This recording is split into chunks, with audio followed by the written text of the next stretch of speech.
Okay, good day. I hobbied for a couple of hours last night and didn't finish a single thing, eh?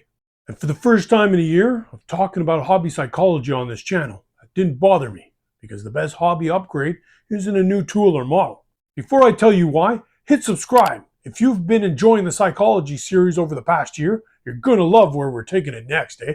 Beauty. What if I told you the person you become in this hobby matters far more than the army you'll build or paint? Not the newest Kodaks, and it's not about the fanciest airbrush, eh? It's not a golden demon trophy, and not even about winning tournaments. Because after spending a year talking about hobby psychology, I've realized something, eh? The healthiest hobbyists aren't the ones with the biggest collections.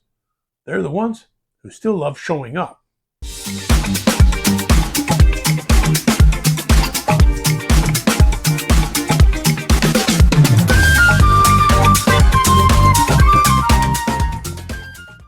Welcome to C7 Hobbies. I'm Colossal Meltdown.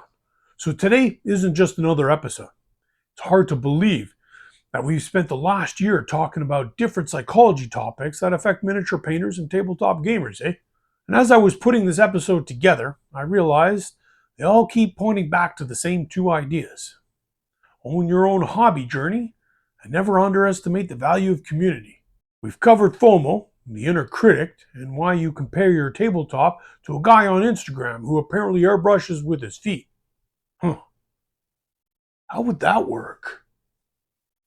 If you've been enjoying the various psychology playlists, getting started without fear, or fighting the comparison monster, what about mastering hobby momentum? Maybe taming the collection beast, or playing the long game? Do me a huge favor, eh? Share the channel with other hobbyists and our friends. Let YouTube know that there are more out there who need to hear that it's okay to enjoy hobbying at their own pace. Now, let's grab a double-double or something a little stronger if that floats your boat, eh? And maybe clean that paint water that's old enough to vote. Let's get to it. Owning your hobby journey. Here's a fun fact about me. My very first army was primed, dry fitted, glued crooked, and abandoned for let's call 8 months, wink wink nudge nudge, eh? And somehow that's still more finished than 3 of my current projects, eh? But here's the thing we talked about with the FOMO episode. There is no finish line where a judge hands you a certificate that says official hobbyists. There's just you, some bits, maybe some blue tack, and whatever version of done works for your life this week. Your hobby journey doesn't owe anyone a timeline. We talked about the perfect future self trap back in the perfection paralysis episode. That fantasy version of you who paints 8 hours a day, never messes up a highlight, and definitely doesn't leave brushes in water overnight like a criminal. That person isn't coming.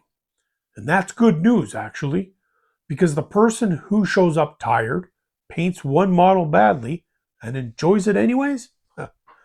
That's the person who's still here in 10 years, eh? Owning your journey means your hobby is allowed to look like a mess and still be working. It's like a Timbit box at a Canadian office meeting, eh?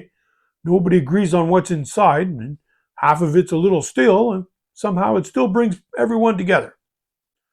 And I'll be honest, I used to keep a spreadsheet, an actual spreadsheet, tracking how many models I painted a month, like it was some sort of key performance indicator. I was reporting to some imaginary hobby board of directors, eh?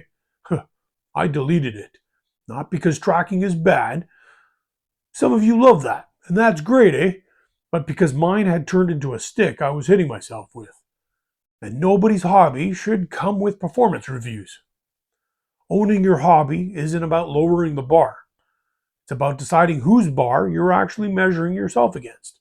And for most of us, it should just be past me and not the guy with the airbrush feet. Like really, how does that work? Community is everything. Now, remember the Spotlight Effect episode where we found out nobody at the store is actually staring at your paint job because they're too busy panicking about their own? Well, turns out that that's not just comforting, it's the whole point. Everyone at the table is quietly rooting for you to feel okay because they want to feel okay too. We talked about social comparison theory back in the judgment episode. How comparing up makes you feel small and comparing down makes you feel weird about feeling better. Community breaks that whole loop because community isn't a leaderboard. It's the guy across the table who says, "Hey, nice conversion," about your miniatures and actually means it. This hobby was never actually about the plastic. Well, okay, it's a little bit about the plastic. We all have a bit of a problem, eh? But the plastic is just an excuse to sit at the table, eh? I've met people through this hobby who've mailed me bits, talked me through a rough painting slump, and once, and I still don't know why, eh, but sent me a hockey jersey with my own call sign on the back, eh? Beauty. That's not a hobby anymore. That's a community that happens to use miniatures as an excuse. And it goes both ways, eh? A viewer messaged me last year saying they almost quit the hobby entirely after a bad experience at a tournament. Someone made a snide comment about their army being tourist list tier. Well, they found a local club instead. Different table, different people, same models. Within a month, they were having the most fun they've had with this hobby in years. The minis didn't change. The community around them did. That's the whole thing, right there. Beauty. So if your current table feels more like a courtroom than a coffee shop, eh? And yes, that's a little bit of foreshadowing for next season. It might not be the hobby that's the problem, eh? Why it's called the long game. It actually explains the episode within the playlist. Playing the long game was never just a pun about turn sequences, eh? It's about the fact that this hobby, if you let it, outlasts editions, outlasts codexes, outlasts whatever Games Workshop decides to do with the points value this month, eh? The long game isn't about grinding harder. It's about building a version of this hobby you can still enjoy showing up in 20 years. Tired, out of practice, whatever. And that only works if two things are true. You've made peace with your own pace, and you've got people to show up with.